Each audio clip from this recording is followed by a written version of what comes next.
Hello everyone, as you all know, this is Nihaka Tiwari. So guys, we're back with another video, and in this video, as you all can see, we are going to cover the important models of organizational behavior. इससे पहले हमने समझा कि organizational behavior क्या होता है, उसकी meaning क्या होती है, उसके फीचर्स को समझा, राइट। और भी बहुत सारे टॉपिक्स थे जो हमने कवर अप किए हैं, नहीं देखे हैं तो चैनल की प्लेलिस्ट में जाके देख सकते हैं। आज हम पढ़ेंगे एक इंपॉर्टेंट टॉपिक जिससे क्वेश्चन आता है, वो होता है कि मॉडल्स क्या होते हैं आपके ऑर्गेनाइजेशनल बिहेवियर में।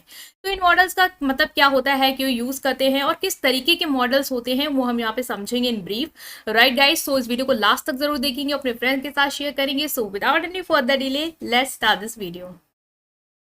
तो नाउ गाइस, यहाँ हम देखेंगे कुछ 5 मॉडल्स अपने। तो एक है ऑटोक्रेटिक मॉडल, देन है आपका custodial model, supportive model, collegial model and system model. Right, so इन मॉडल्स के बारे में समझेंगे। सो नाउ गाइस, अगर हम पहला मॉडल देखें तो हमें सबसे पहले हमें समझना है कि ऑर्गेनाइजेशनल जो मॉडल है, ठीक है, बिहेवियर के, वो कहाँ से आए हैं। तो हम अगर देखें कि अलग अलग ऑर्गेनाइजेशन में हमें अलग अलग तरीके का एम्प्लॉयज का बिहेवियर देखने को मिलता होगा। अगर आप कुछ देखिए, कोई ऑर्गेनाइजेशन समझे, लाइक आप कोई रेस्टोरेंट ले लेते हैं, लाइक रेस्टोरेंट ए है, ठीक है, एक है रेस्टोरेंट बी। आप अगर रेस्टोरेंट ए में जाते हैं, आप देखते हैं कि यहाँ के जो वर्कर है वो बहुत ही खुश हैं, सेटिस्फाइड है और अच्छे से काम कर रहे हैं एक दूसरे के साथ मिलजुल के। दूसरी, अगर आप रेस्टोरेंट में जाते हैं, आप देखते हैं कि वर्कर जो है वो बहुत ही ज्यादा डीमोटिवेटेड है, बहुत ही निराश है और चुप चुप के सहम सहम के काम कर रहे हैं। तो अलग अलग आपको क्या देखने को मिल रहा है, बिहेवियर देखने को मिल रहा है अलग अलग ऑर्गेनाइजेशन में। तो ये डिफर करते हैं एक ऑर्गेनाइजेशन एक दूसरे से, किस सेंस में, अलग अलग बिहेवियर जो शो कर रहे होते हैं उनके ऑर्गेनाइजेशन के लोग, ठीक है, जिसे हम कहते हैं ऑर्गेनाइजेशनल बिहेवियर।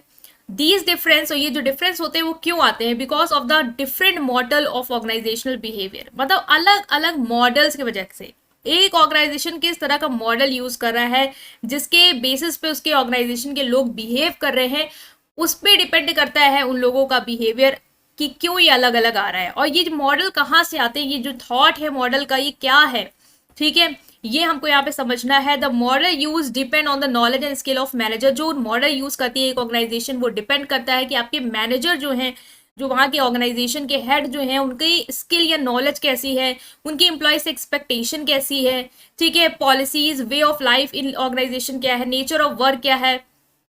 जैसे कि अगर आप देखेंगे कि लो स्किल्ड वर्क वाले लोगों की ऑर्गेनाइजेशन है, तो वहां पे आपको ऑटोक्रेटिक मॉडल देखने को मिल सकता है। ऑटोक्रेटिक मॉडल क्या होता है वो मैं बताऊंगी, इस तरीके का मॉडल आपको देखने को वहां पे मिलेगा। अगर इंटेलेक्चुअल वर्क वाला एटमॉस्फेयर है तो आपको सिस्टम मॉडल देखने को मिल सकता है या सपोर्टिव मॉडल देखने को मिल सकता है। तो ये डिपेंड करता है कि एक ऑर्गेनाइजेशन कैसा मॉडल यूज कर रही है। तो एक क्लियर हो गया होगा थॉट कि ऑर्गेनाइजेशनल बिहेवियर के मॉडल्स आखिर होते क्यों हैं और इनका पर्पस क्या है, ठीक है। इससे क्या आपको देखने को मिलता है कि अलग अलग जो भी लोगों का बिहेवियर आ रहा होता है वो इस मॉडल पे या इस नजरिए पे डिपेंड करता है जो आपके एक ऑर्गेनाइजेशन के जो हेड है या मैनेजर है या जो ओवरऑल ऑर्गेनाइजेशन है वो फॉलो कर रही है। तो पहला मॉडल हम यहाँ पे देखेंगे वो है हमारा ऑटोक्रेटिक मॉडल, ठीक है।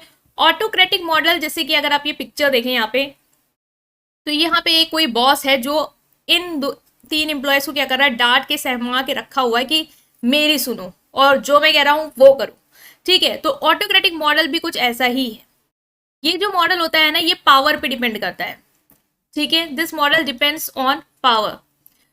In autocratic organization, the people who manage the task in an organization have formal authority for controlling the employees who work under them. मतलब जो भी ऑर्गेनाइजेशन में मैनेज करता है, लाइक जो मैनेजर होता है, उसके पास ये पावर होती है कि जो भी एम्प्लॉयज के अंदर काम कर रहे हैं, ठीक है, उनको वो क्या करे, कंट्रोल करे। तो मतलब ये एक ऐसा मॉडल है, होता है जो ऐसी ऑर्गेनाइजेशन आपने देखी होंगी अगर कभी, कि वहां पे वर्कर को ज्यादा बोलने का नहीं देते हैं अपॉर्चुनिटी। तुम चुप रहो, हम जो कह रहे हैं वो करो, हमें फॉलो करो, हमारे अंडर वर्क करो, बस।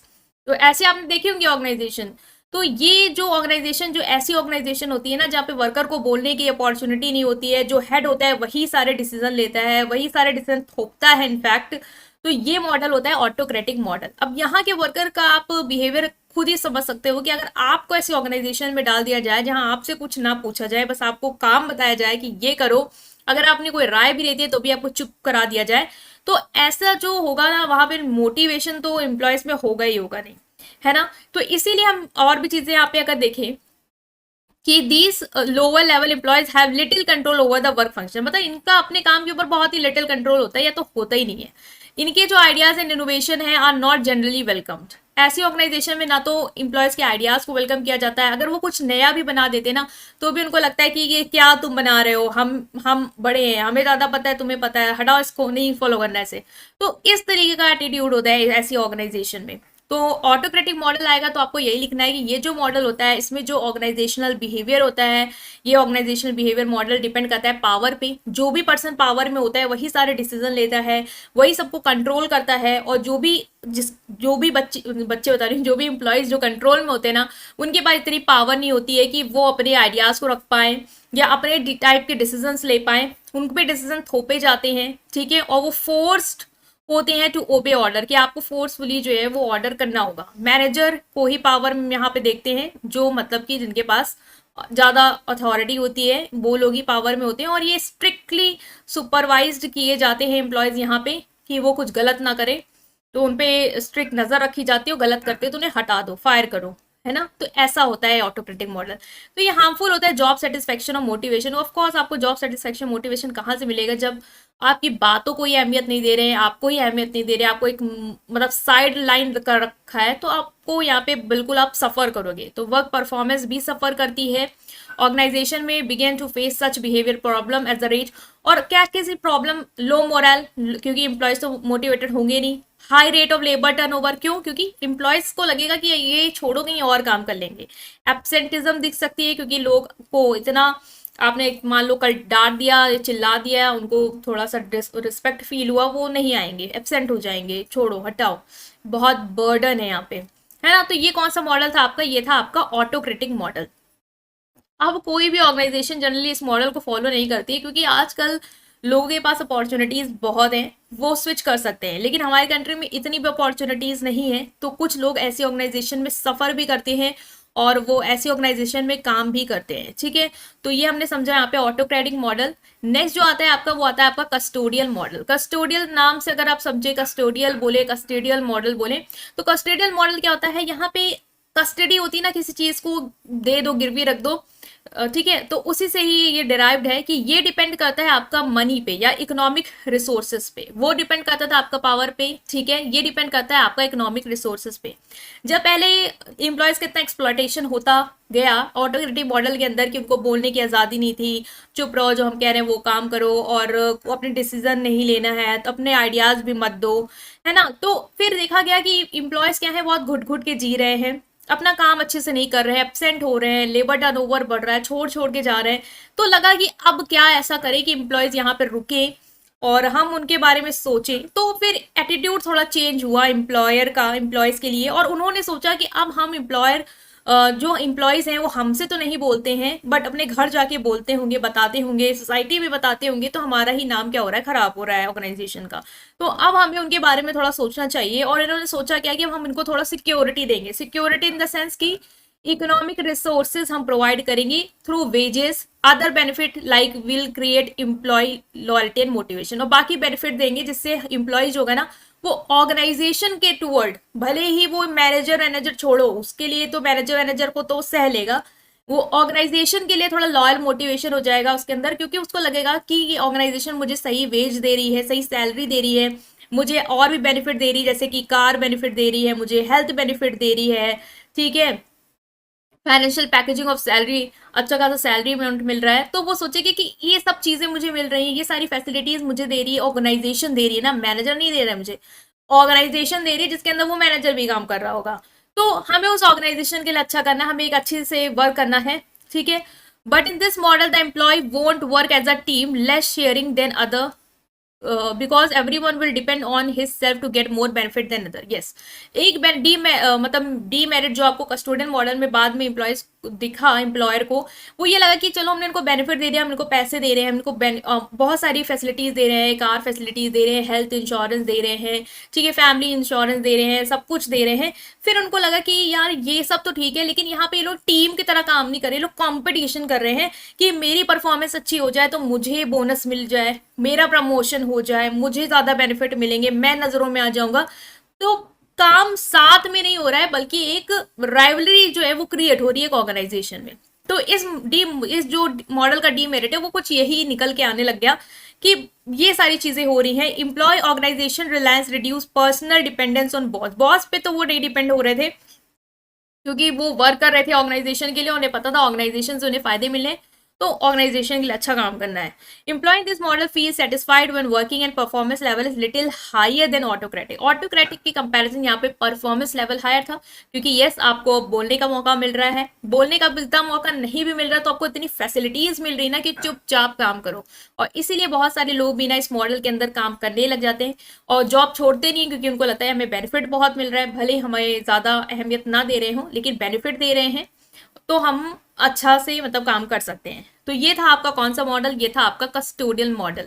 ठीक है, तो ये मॉडल देखा हमने और इसके डीमेरिट हमने ये देखा कि लोग बस काम कर रहे थे बेनिफिट्स के लिए, कोई टीम वर्क नहीं, कोई सेल्फ मोटिवेशन नहीं था, जस्ट एक मोटिवेशन था, वो था एक इकोनॉमिक रिसोर्स पाने का मोटिवेशन, दैट्स इट।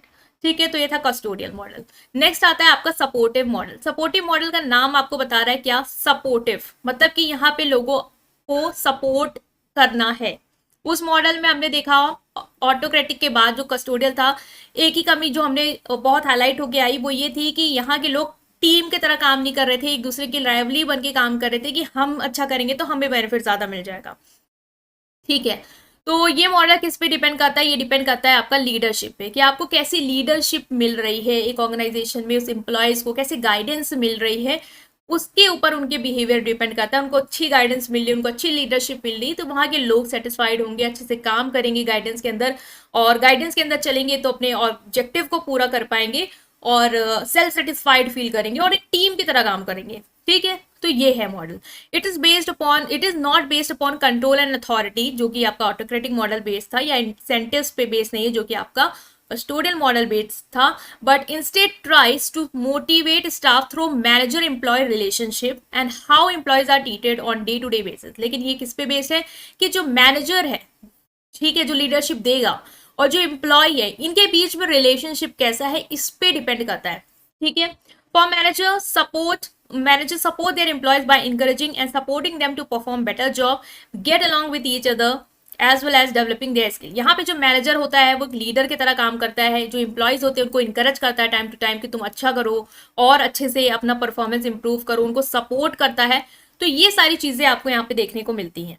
ठीक है, the main goal is to assist employ in achieving result with the aid of employ involvement and participation. मतलब यहाँ पे डिसीजन मेकिंग प्रोसेस में एम्प्लॉयज को पार्टिसिपेट कराएंगे, उनके पार्टिसिपेशन के साथ साथ उनसे पूछेंगे, उनकी राय लेंगे और फिर जो हमारे ऑब्जेक्टिव होंगे उसको हम साथ में अचीव करेंगे। इन द सेंस हम उन्हें गाइड करेगा मैनेजर, एम्प्लॉयज वर्क करेंगे साथ में एक दूसरे के कॉपरेशन के साथ। एम्प्लॉयज जब एक दूसरे के साथ वर्क करेंगे under the guidance of your leader, of your manager, then you will achieve your result. So ये एक मॉडल है सपोर्टिव, जहां पे आपको एक दूसरे का सपोर्ट करना है, जहां पे एक जो लीडर है, जो मैनेजर है, वो अपने एम्प्लॉयज को सपोर्ट करेगा, उनको इंकरेज करेगा कि अपनी परफॉर्मेंस इंप्रूव करो, उनके डिसीजन को भी लेगा, शामिल करेगा। तो ये मॉडल इस पे बेस्ड है, ना किसी लालच पे बेस्ड नहीं है जो कि आपका कस्टोडियल बेस्ड था, बल्कि ये एक प्योर रिलेशनशिप पे बेस्ड है जो कि आपको प्रॉपर मिल रहा है, right. Now your next model is your collegial model. Collegial models देखिए, अगर नेम से भी देखें तो कलीग्स से आ रहा है। कलीग्स क्या होते हैं, जो लोग एक साथ काम करते हैं। तो कॉलेजियल मॉडल जो है वो आपका, जो हमने ये मॉडल पढ़ा था ना सपोर्टिव मॉडल, इसका ही थोड़ा एक्सटेंडेड वर्जन है। ठीक है, इसको थोड़ा और आगे अब अगर एक्सटेंड करके हम और इम्प्रूव करें तो हमारा नेक्स्ट मॉडल आता है, that is your collegial model. Collegial model में क्या है, हमने सपोर्टिव मॉडल में देखा था कि जो लीडर होता है, जो मैनेजर होता है, अपने एम्प्लॉयज को राह देता है, दिखाता है, उनको सपोर्ट करता है, उनके साथ उनको गाइड करते करते उनको ऑब्जेक्टिव को पूरा करता है, जो काम है उसे कंप्लीट कराते हैं, उनके डिसीजन में उनको शामिल करते हैं। तो एक अच्छा एटमॉस्फेयर दे रहे हैं जहाँ पे आप एक दूसरे को सपोर्ट कर रहे हैं। कॉलेजियल मॉडल क्या होता है, यहाँ पे जो एक दायरा है ना कि लीडर जो है, जो मैनेजर है, वो वर्कर्स को गाइड कर रहा है, ये जो दायरा है, ये दायरा को थोड़ा और कम कर दो और रिड्यूस कर दो। कैसे रिड्यूस कर दो कि जो मैनेजर, उसको मैनेजर की तरह मत देखो, उसको भी आप एक पूरी पार्ट बना लो टीम का, और अब ये पूरी टीम है, यहाँ पे कोई ऊपर नीचे वाला टास्क नहीं है कि कोई सुपीरियर है, कोई सबऑर्डिनेट है। अब हम एक टीम है और हमें एक टीम की तरह काम करना है अपने ऑर्गेनाइजेशन के गोल्स को अचीव करने के लिए। तो ये कहता है आपका कॉलेजियल मॉडल। ठीक है, तो collegial model implies a community of share intended individual, therefore collegial organizational behavior model suggests the concept of partnership in which high degree of understanding is established between in order to accomplish high degree of understanding कैसे develop होगी, जब जो manager होगा वो अपने आप को as a manager या सुपीरियर नहीं देखेगा, वो भी अपने आप को एज अ वर्कर, जो एक टीम है उनके तरह ही देखेगा और उन्हीं के साथ काम करेगा एज अ टीम। ये नहीं दिखाएगा कि मैं मैनेजर हूं मुझे सुनो, नहीं, वो एक टीम मेंबर की तरह बिहेव करेगा और सब लोग उसको भी उसी नजर से देखेंगे, वो भी सबको अपनी ही तरीके से देखेगा और एक टीम की तरह हम वर्क करेंगे। जब आप टीम की तरह इस तरीके से वर्क करते हो जहां पे कोई भी ये जो ऊपर नीचे वाला सीन है कि आपको सुपीरियर हो सबऑर्डिनेट ये नहीं रह जाता ना, तो लोग एक दूसरे को आइडियाज देते हैं, हिचकिचाते नहीं एक दूसरे से इंटरेक्ट करने में और फिर और बेटर जो रिजल्ट है वो लाते हैं। अब आप खुद सोचो, मान लो एग्जाम्पल लो, आप कोई प्रोजेक्ट कर रहे हो, ठीक है, आप जो प्रोजेक्ट है उसमें आपके टीचर जो है वो मान लो आपके पहले मैनेजर की तरह काम कर रहे थे, मतलब आपको सिर्फ बता रहे थे, गाइड कर रहे थे आप लोगों को कि आप लोग ऐसे करो, आप लोग प्रोजेक्ट कर लो, खत्म कर लो। अब वही टीचर जो है वो आपके ही मॉडल का एक पार्ट बन जाए, मतलब आपका ही एक मेंबर बन जाए कि मैं भी इसी प्रोजेक्ट का हिस्सा हूँ बेटा, तुम लोग जो कर रहे हो उसमें मेरा भी नाम है और मैं भी आप लोग के साथ गिना जाऊंगा, खराब होगा तो भी मैं भी आप लोग की तरह ही ट्रीट किया जाऊंगा। तो अब यहाँ पे आप क्या देख रहे हो कि यहाँ पे जो चीज आपको दिख रही है ना, दिख रहा है कि यहाँ पे हम दोनों लोग साथ वाले हो गए, अब यहाँ पे कोई अलग नहीं है, अब एक टीम की तरह हम लोग क्या कर रहे हैं, एक साथ काम कर रहे हैं। तो एक जो इंटरेक्शन होगा ना बच्चों का भी, या हम देखें अगर हम अपने एग्जाम्पल है तो जो बच्चों का टीचर के साथ इंटरेक्शन होगा ना वो बहुत ही कोजी और कंफर्ट वाला होगा कि आप लोग भी अपने जो भी पॉइंट्स रख रहे हो, खुल के हंस रहे हो, एक अच्छा इन्वायरमेंट में काम कर रहे हो तो आप अच्छा रिजल्ट दे पाओगे। ठीक है, तो ये एग्जाम्पल था एक। ठीक है, this model means employee depend on each other cooperatively and work as a team to do the task. Everyone will have a normal enthusiasm, self discipline and responsible behavior to a task. सब लोग एक दूसरे मतलब सब लोगों के क्या responsible behaviour होगा कि हम सबकी जिम्मेदारी से काम करने के लिए। ठीक है, एक पॉजिटिव और एनर्जेटिक वर्क प्लेस क्रिएट हो गई इससे। Manager will be considered as coach of the team, जो कोच होता है वो बताता है कि हम लोग कैसे टास्क करना है, एक साथ मिलकर हम लोग कैसे परफॉर्म करेंगे जिससे हम लोग बेटर रिजल्ट दे पाए। वो अपनी परफॉर्मेंस पे से ध्यान नहीं देगा बल्कि सारे इंडिविजुअल की परफॉर्मेंस को ध्यान देगा और यही टास्क होगा उसका कि सबको साथ में ले जाकर सब लोग एक दूसरे को सपोर्ट करके हम लोग ये जो टारगेट है उसे क्या कर पाए, पूरा कर पाए। ठीक है, तो एम्प्लॉय और मैनेजर एक टीम की तरह काम करते हैं कोलिजियल मॉडल में। ठीक है, और सपोर्टिव मॉडल में एम्प्लॉय को मैनेजर क्या करता है, असिस्ट करता है। नेक्स्ट जो आपका लास्ट मॉडल आता है वो आता है सिस्टम मॉडल। सिस्टम मॉडल क्या है, एक लास्ट मॉडल है जो हमने देखा है कि जो फाइनल ऑर्गेनाइजेशन बिहेवियर मॉडल जो आता है उसे हम कहते हैं सिस्टम मॉडल। सिस्टम मॉडल बताता है कि हम एक ऑर्गेनाइजेशन को और उनके लोगों को, मैनेजर को, सबको एक सिस्टम की तरह देखेंगे कि हम सब क्या है, एक सिस्टम का पार्ट है और हमसे ही क्या बन रहा है, एक सिस्टम बन रहा है। ठीक है, in system model the overall organization look at the overall structure and team environment and consider that individual have different goals, talent and potential. The intent of the system is to try and balance the individual and goal of organization. ये इस तरीके से देखता है कि जो एक employ है, ठीक है, मान लो ये एम्प्लॉय है, इस एम्प्लॉय का गोल अलग है, जो ये ऑर्गेनाइजेशन है इसका गोल अलग है। हमें इस एम्प्लॉय के गोल को, ऑर्गेनाइजेशन के गोल को, दोनों को एक साथ ऐसे लेके जाना है, एक ऐसे सिस्टम के थ्रू इसको पूरा करना है कि दोनों के ही ऑब्जेक्टिव पूरा हो जाए। एक इंडिविजुअल चाहता है कि मेरी अच्छी सैलरी हो, मुझे अच्छा बोनस मिले, एक ऑर्गेनाइजेशन चाहती है कि हमारा प्रॉफिट इंक्रीज हो। प्रॉफिट इंक्रीज कब होगा, जब इंडिविजुअल अच्छे से वर्क करेंगे और जब एक साथ ऐसे वर्क करेंगे ना कि हम दोनों ही एक सिस्टम का पार्ट हैं। ऑर्गेनाइजेशन मुझसे अलग नहीं है, मैं इस ऑर्गेनाइजेशन का ही हिस्सा हूँ, मुझसे ही ये ऑर्गेनाइजेशन है, तो आप अच्छा रिजल्ट दोगे। तब आप अपने गोल को भी कहीं ना कहीं सेक्रीफाइस कर दोगे। जैसे कि मान लो कोई टारगेट दिया एक ऑर्गेनाइजेशन ने कि आपको बॉक्स बनाने हैं, ठीक है, और मान लो टारगेट है कि आपको 1000 बॉक्स बनाने हैं और एम्प्लॉय को पता है कि अगर वो 1000 बॉक्स बना देता है एक मंथ में तो उसको जो भी मान लो 20,000 की सैलरी थी तो उसको 25,000 मिलेगा एट द एंड। तो उसको ये पता है कि 1000 बॉक्स बनाने मुझे 25,000 मिलेगा, तो उसका क्या है गोल कि मैं 25,000 कमा लूं, 1000 बॉक्स बना दूं। अब वो बॉक्स बनाने लग गया, फिर उसको लगा कि यार बॉक्स बना रहा हूँ, बहुत सारा मटेरियल जो है वो वेस्ट हो रहा है और मैं गंदी तरीके से यूज कर रहा हूँ, जल्दी जल्दी बनाने के चक्कर में तोड़ फोड़ रहा हूँ। तो उसको लगेगा कि यार मेरा तो ऑब्जेक्टिव पूरा हो जाएगा, मेरा तो 25,000 मुझे मिल जाएगा, लेकिन ऑर्गेनाइजेशन का नुकसान मैं कर रहा हूँ। अगर उसको ऑर्गेनाइजेशन से वो ऐसा जुड़ा होगा ना कि वो अपने आप को का वो एक हिस्सा कंसिडर करता होगा, सिस्टम की तरह मानता होगा कि मैं भी बहुत इंपॉर्टेंट पार्ट हूँ इसका, तो वो अपना गोल छोड़ देगा। वो सोचेगा नहीं, मुझे 25,000 मिले ना मिले, ऑर्गेनाइजेशन का नुकसान नहीं होना चाहिए। तो अगर उसके अंदर ये वाला सेंस आ जाएगा ना कि हम सब क्या है, एक पार्ट है एक ऑर्गेनाइजेशन का, वो मुझसे अलग नहीं है, मैं उससे अलग नहीं हूँ, हम सब एक सिस्टम है, तो ये एक बहुत ही बड़े लेवल का मॉडल है।